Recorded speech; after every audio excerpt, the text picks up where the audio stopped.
Le prix du carburant à la pompe va connaître ce mercredi une baisse de 300 francs à la suite de l'appréciation du franc congolais observée il y a quelques semaines d'après le ministre de l'économie.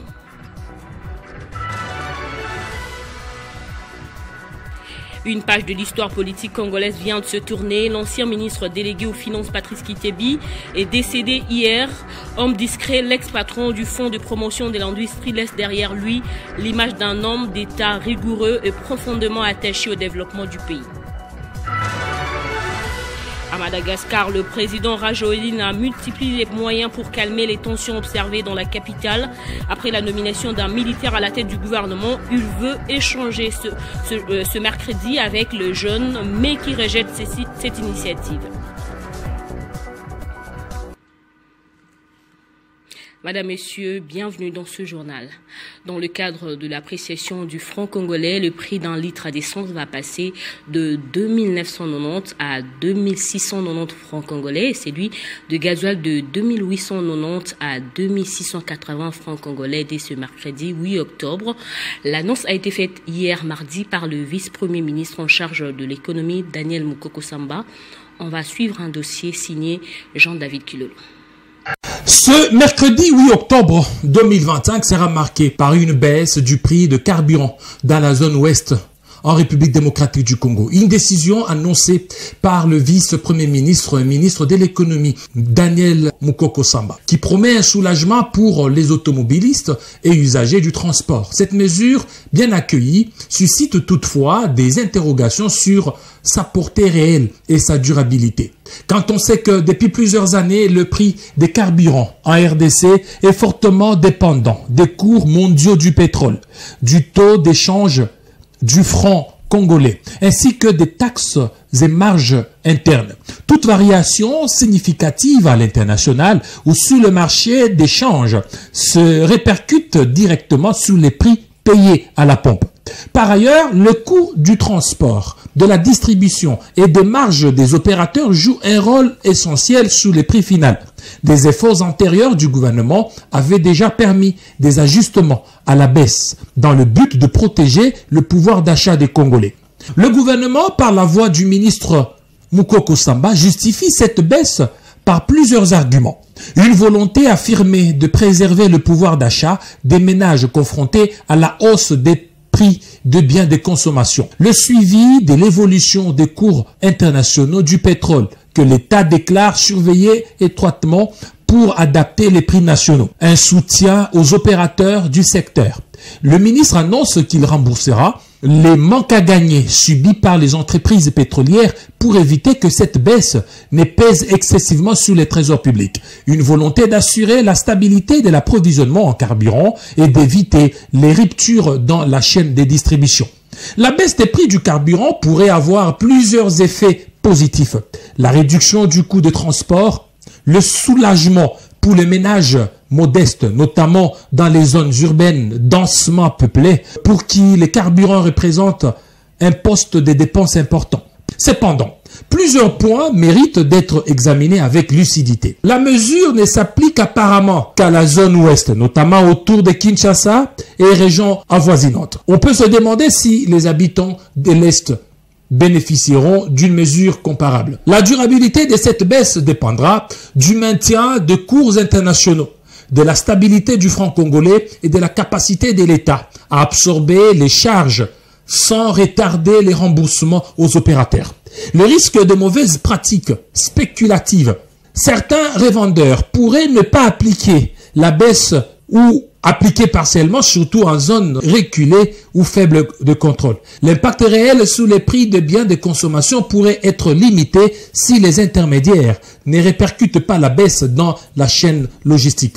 La décision de baisser les prix du carburant constitue une annonce encourageante, surtout pour les consommateurs et les secteurs de transport dans la zone ouest. Elle témoigne de la volonté politique de protéger le pouvoir d'achat à un moment où l'inflation et les coûts de l'énergie pèsent fortement sur les ménages.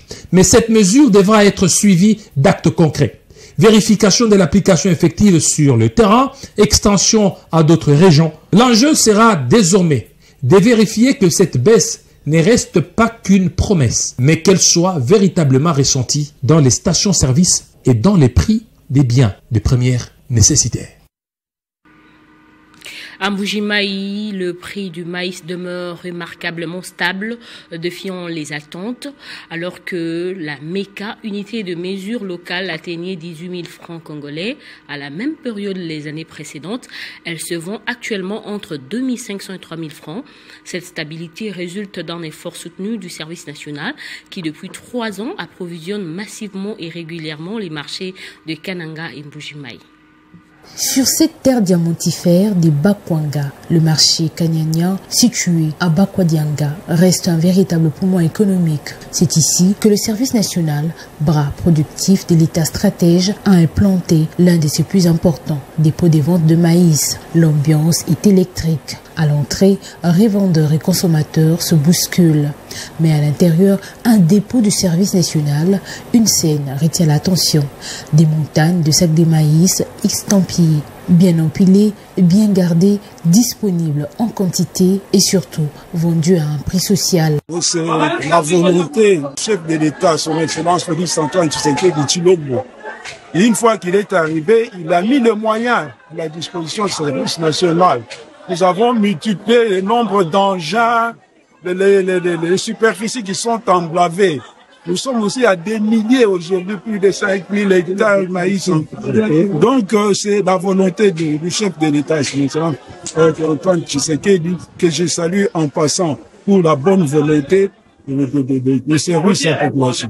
Acheminée par train, la production irrigue désormais tous les grands Kasaï.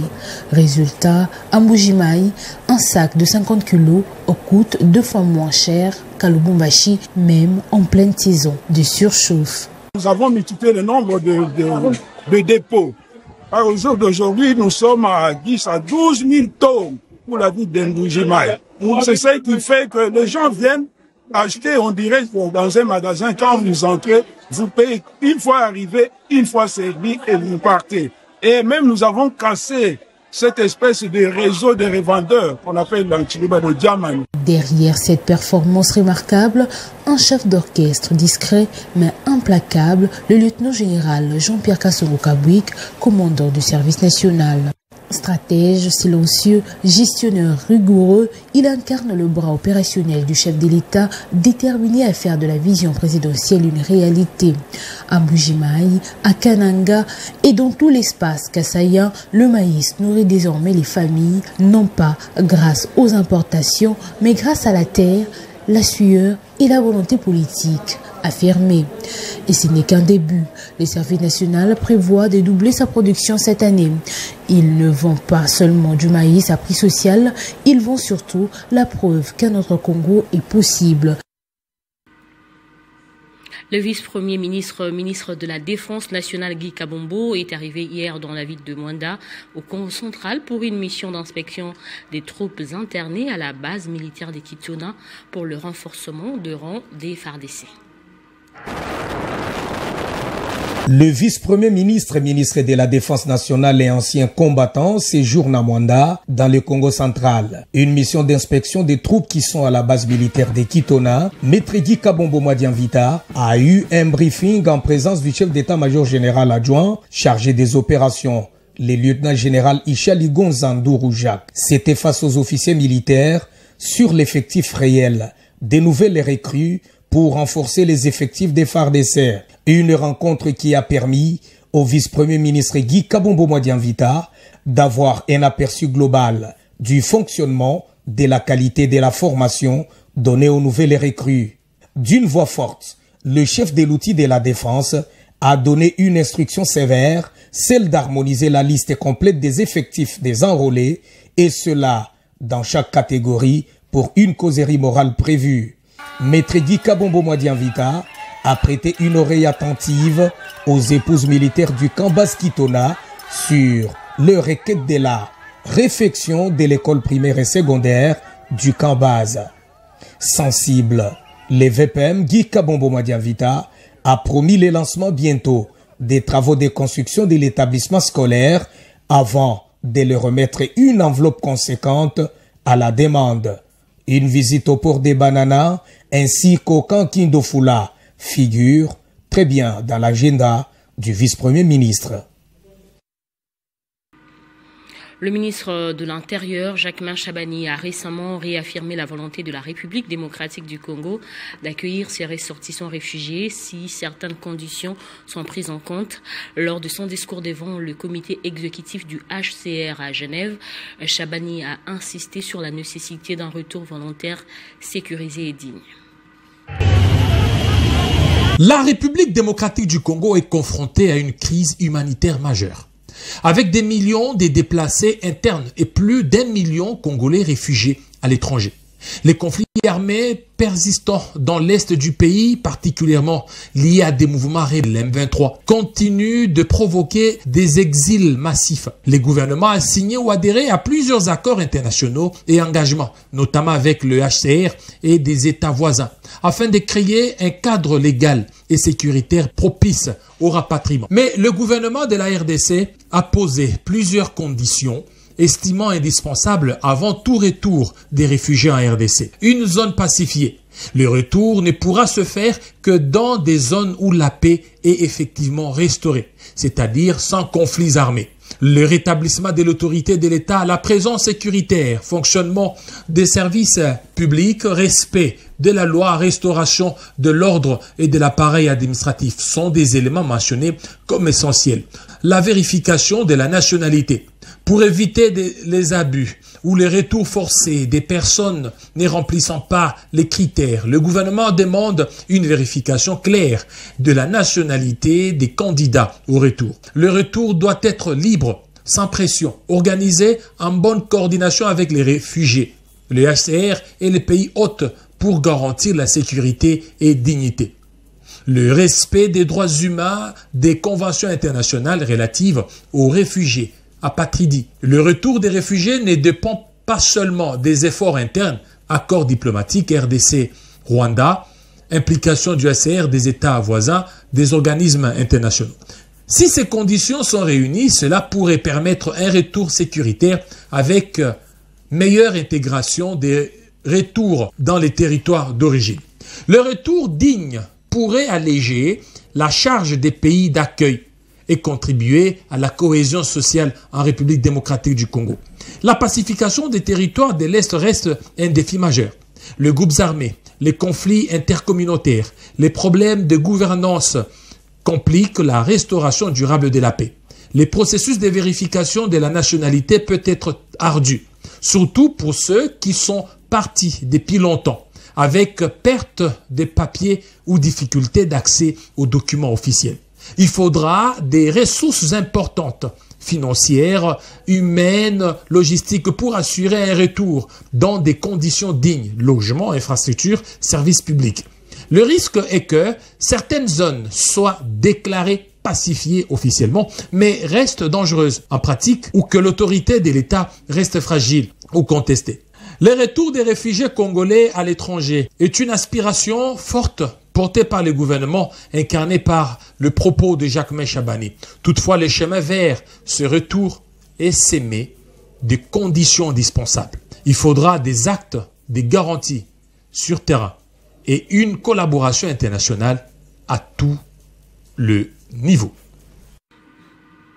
Patrice Kitebi, ancien ministre délégué aux Finances sous Matata et ex-directeur général du Fonds de promotion de l'industrie, est décédé hier 7 octobre, figure connue du paysage institutionnel et économique de la RDC. Ses députés nationaux laissent derrière lui le souvenir d'un technocrate rigoureux, discret et d'un homme public ayant marqué de son empreinte la politique industrielle du pays. Né le 11 septembre 1954 à Kingé, dans la province du Kwango, Patrice Kitebi était reconnu comme un technocrate rigoureux et un économiste averti. Ancien ministre délégué aux Finances dans le gouvernement Matata Ponyo, il avait ensuite été nommé en novembre 2016 directeur général du Fonds de promotion de l'industrie. Sous sa direction, il avait initié plusieurs réformes visant à améliorer la gouvernance interne et à soutenir le projet industriel à travers le pays. Le dossier Bukangalonzo en toile de fond. Ces dernières années, son nom avait été cité dans le dossier du parc agro-industriel de Bukangalonzo, un projet phare de l'ère Matata Ponyo entaché de soupçons de détournement de fonds publics. Poursuivi dans cette affaire, Kitebi avait toujours défendu sa probité et plaider pour la transparence dans la gestion du dossier. C'est après réexamen du dossier que le procureur général près la Cour constitutionnelle l'avait retiré de la liste des accusés en 2023, estimant qu'aucune charge suffisante n'est pesée contre lui. Cette décision avait marqué pour l'ancien ministre une forme de réhabilitation morale après plusieurs années d'incertitude judiciaire. Homme de dossier connu pour sa méthode, son sens du devoir et son intégrité, il incarnait une conception exigeante du service public, celle d'une gestion orientée vers les résultats et la responsabilité. Ses collaborateurs le décrivent comme un bâtisseur silencieux, un technocrate visionnaire qui plaçait toujours l'intérêt général au-dessus des calculs personnels. Avec la disparition de Patrice Kitebi, la République démocratique du Congo perd une figure importante du monde financier et industriel dont le parcours aura été à la fois dense, exigeant, marqué par un profond attachement à la chose publique.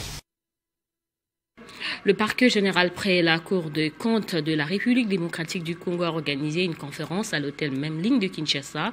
L'événement placé sous les thèmes présentation de la Cour des comptes et du bilan du procureur général de juin 2022 à décembre 2024 a réuni d'éminentes personnalités et des acteurs clés de la gouvernance financière du pays.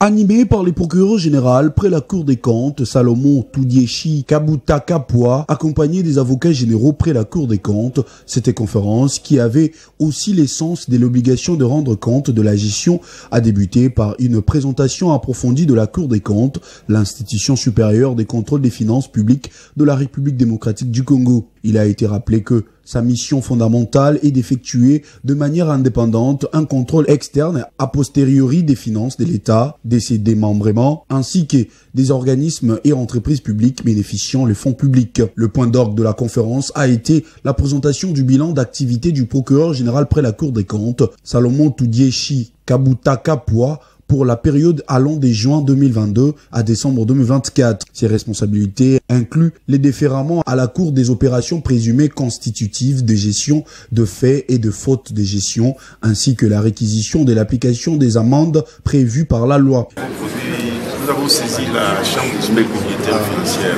par 26 téléphones déférés sur les actes par lesquels le siège. Et sur les 26 déférés, 7 ont été examinés. Il y en a 6 seulement qui ont donné lieu à qui ont débouché sur les arrêts. Donc il y a encore 19 déférés qui n'ont jamais été examinés. Ou dont l'examen est encore. Il s'en est suivi l'exercice des questions-réponses qui a permis aux participants d'être suffisamment éclairés sur les bilans présentés, les fonctionnements et les missions de la Cour des comptes avec des explications pointues. Toutes les questions ont trouvé des réponses. À la fin de cette conférence, le procureur général près la Cour des comptes a adressé un message à la population congolaise sur l'importance de la Cour des comptes. La population doit comprendre qu'il s'agit de son sort. Et chaque fois qu'on a détourné un franc, on a peut-être empêché à un enfant de manger et de boire, d'être soigné, d'être envoyé à l'école. Ces détournements s'accompagnent généralement de fautes de gestion. Cette conférence marque une étape importante dans la promotion de la bonne gouvernance et la transparence en RDC, réaffirmant le rôle essentiel de la Cour des comptes et l'engagement de son parquet général dans la protection des finances publiques. Dans le reste du continent, alors que la contestation menée par la jeunesse malgache entre dans sa deuxième semaine, le président Andry Rajoelina tente de reprendre la main en multipliant les consultations, mais ses efforts lancés après sa dénonciation d'une tentative de coup d'État peinent à convaincre une opposition de plus en plus structurée entre rejet du dialogue proposé et menaces de grève générale. Les climats politiques restent tendus à Madagascar. Après avoir dénoncé une tentative de coup d'État, le président Rajoelina a entamé le 4 octobre une série de consultations avec différents acteurs de la société malgache. Après avoir rencontré le groupement d'entreprises, les hauts fonctionnaires et les chefs d'église la semaine dernière, il doit échanger ce 8 octobre avec des associations de jeunes, des représentants du monde culturel et des journalistes. L'objectif affiché est d'élaborer des solutions concrètes aux problèmes du pays près de 2 semaines après les débuts de la mobilisation inédite de la jeunesse. Ces cycles de consultation censés favoriser l'apaisement se distinguent toutefois de la concertation nationale qui doit prochainement s'ouvrir sous l'égide du Conseil œcuménique des églises chrétiennes. Une distinction qui ne convainc pas les meneurs de la contestation. Le collectif Gen Z, non invité parmi les forces vives conviées par le président, refuse toute participation au dialogue tant que ces revendications, notamment la révocation du président du Sénat, ne sont pas satisfaites. Une position partagée par la solidarité syndicale de Madagascar qui, avec 300 organisations de la société civile, dénonce une contradiction entre l'appel au dialogue lancé par André Rajolina et la poursuite de la répression des manifestants. Des manifestations et la poursuite de la répression des manifestations. La nomination du général Rufin Fortuna au poste de Premier ministre n'a pas non plus calmé la colère. 12 jours après les débuts de la mobilisation, le président lui a fixé un délai de 6 mois pour améliorer la distribution d'eau et d'électricité et éradiquer la corruption. Mais pour les manifestants, cette décision ne répond pas à leurs principales revendications. Ils ont ainsi posé un ultimatum au président de la République menaçant de déclencher une grève générale nationale si leurs exigences ne sont pas satisfaites dans les délais impartis. La principale plateforme de l'opposition, Ferré Sankina, critique également cette nomination, y voyant une provocation à l'égard du peuple malgache. Le général Zafi Sambo, ancien chef de cabinet militaire du Premier ministre sortant, ne saurait, selon elle, incarner le changement total de système réclamé par la population. Il faut également signaler que dans la capitale, les étudiants en médecine, internes et autres ont rejoint le mouvement de contestation. Ils protestent contre la mauvaise qualité des soins et les mauvaises conditions de travail. Dans l'actualité également en France, démissionnaire depuis le 6 octobre, le Premier ministre Sébastien Lecornu a été chargé par Emmanuel Macron de mener les dernières négociations politiques avant mercredi soir. Objectif, tenter de rassembler une majorité après l'annonce du nouveau gouvernement. Hier, mardi 7 octobre, Lecornu a reçu à Matignon les dirigeants du socle commun, les présidents de l'Assemblée nationale et du Sénat, ainsi que l'ensemble des forces politiques. Le Rassemblement national et la France insoumise ont décliné l'invitation. Dans ces climats tendus, les appels à un retour aux urnes se multiplient. L'ancien Premier ministre Édouard Philippe a demandé une présidentielle anticipée après le vote du budget 2026. De plus en plus de voix se lèvent également pour réclamer la démission d'Emmanuel Macron. En sport éliminatoire de la Coupe du Monde 2026, les Léopards vont poser leurs valises à Lomé ce mercredi en prélude du match contre les Éperviers du Togo. Avant de rallier la capitale togolaise, les 25 Léopards ont eu droit à quelques séances d'entraînement à Abidjan, en Côte d'Ivoire, sous la supervision de Sébastien Desabre.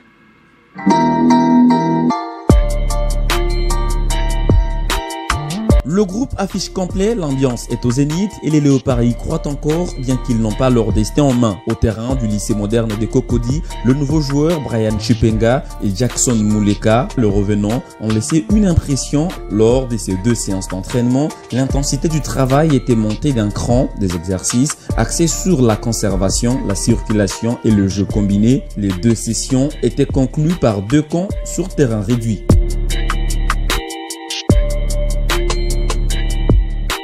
L'ambiance, la concentration et la détermination étaient au rendez-vous dans la tanière des Léopards. Avant de rallier Lomé, les Léopards se sont entraînés pour la dernière fois ce matin à Abidjan. À Lomé, les Fauves seront reçus par les Éperviers du Togo au stade de Kégué en match comptant pour la 9e journée des éliminatoires de la Coupe du Monde 2026 avec un seul objectif, engranger 3 points afin de finir en beauté cette campagne des éliminatoires mardi contre le Soudan au stade de Martyr.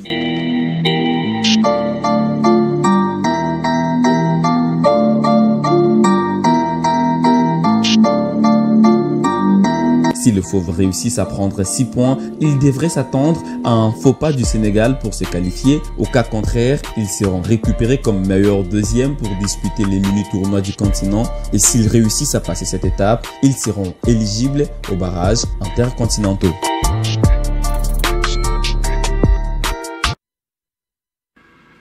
Prenons le rappel des titres. Le prix du carburant à la pompe va connaître ce mercredi une baisse de 300 francs congolais à la suite de l'appréciation du franc congolais observée il y a quelques semaines d'après le ministre de l'économie. Une page de l'histoire politique congolaise vient de se tourner. L'ancien ministre délégué aux Finances Patrice Kitebi est décédé hier. Homme discret, l'ex-patron du fonds de promotion de l'industrie laisse derrière lui l'image d'un homme d'État rigoureux et profondément attaché au développement du pays. À Madagascar, le président Rajoelina multiplie les moyens pour calmer les tensions observées dans la capitale. Après la nomination d'un militaire à la tête du gouvernement, il veut échanger ce mercredi avec le jeune qui rejette cette initiative de dialogue. Ne nous quittez pas, la revue de presse est tout de suite.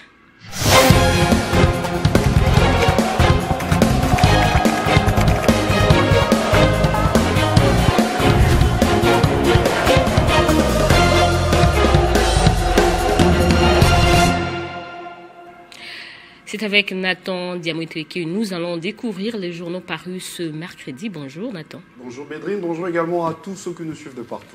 À la une de journaux, après la baisse du taux d'échange, désormais les prix de biens et services doivent être affichés en francs congolais. Tout à fait, Bédrine Kenge, c'est les titres qu'on retrouve à la une de plusieurs journaux parus ce mercredi. Congo Nouveau titre rapidement sur sa manchette. Dans un arrêté ministériel, Moukoko impose l'affichage de prix en francs congolais. Eh bien, le portail fait savoir que selon le vice-premier ministre en charge de l'économie nationale, l'affichage et la facturation en francs congolais n'affectent pas la faculté pour le parti de régler leurs transactions en monnaie étrangère conformément aux modalités fixées par la Banque centrale du Congo. Le journal Les Quotidiens souligne que cependant les transactions contractuelles peuvent continuer à être réglées en devises, bien évidemment, Bédrine, conformément aux lois en vigueur et aux règlements de la Banque centrale du Congo. Le portail précise qu'il ne s'agit donc pas d'une interdiction d'utiliser les devises, mais d'une normalisation de repères monétaires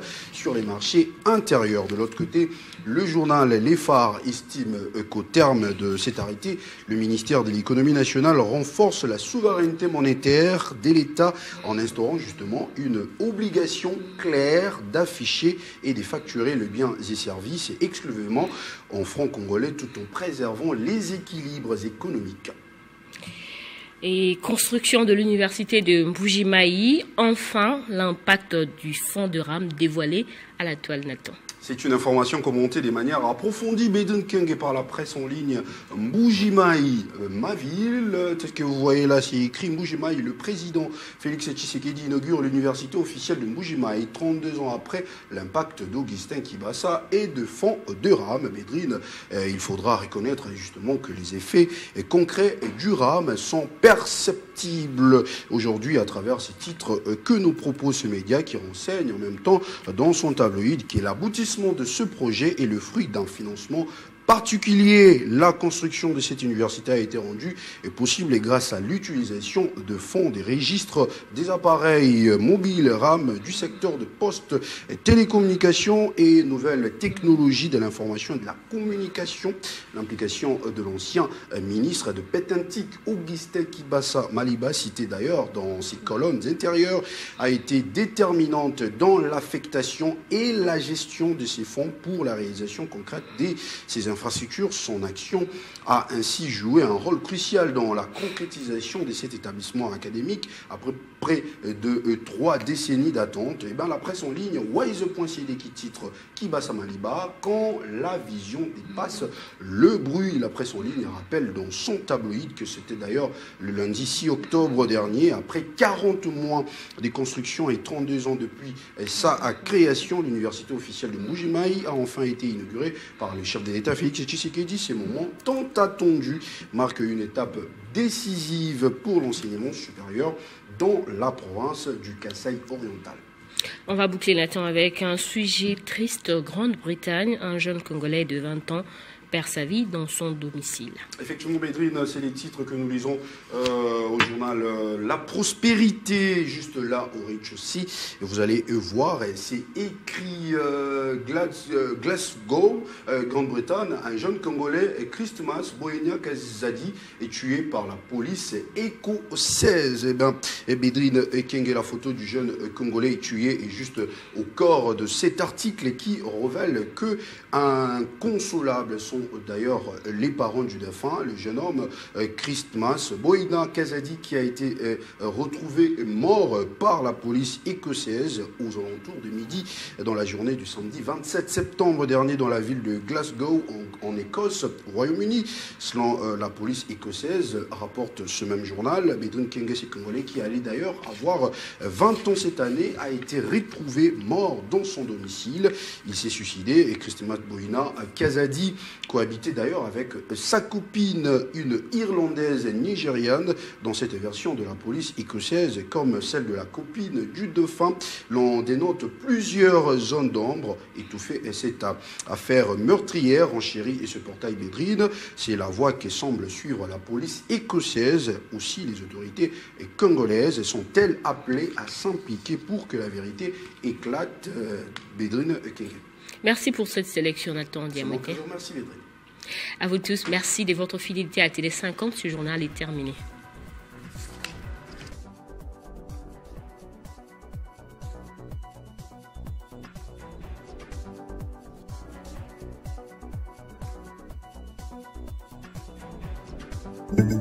Retrouvez toute l'actualité en continu sur www.tele50.cd.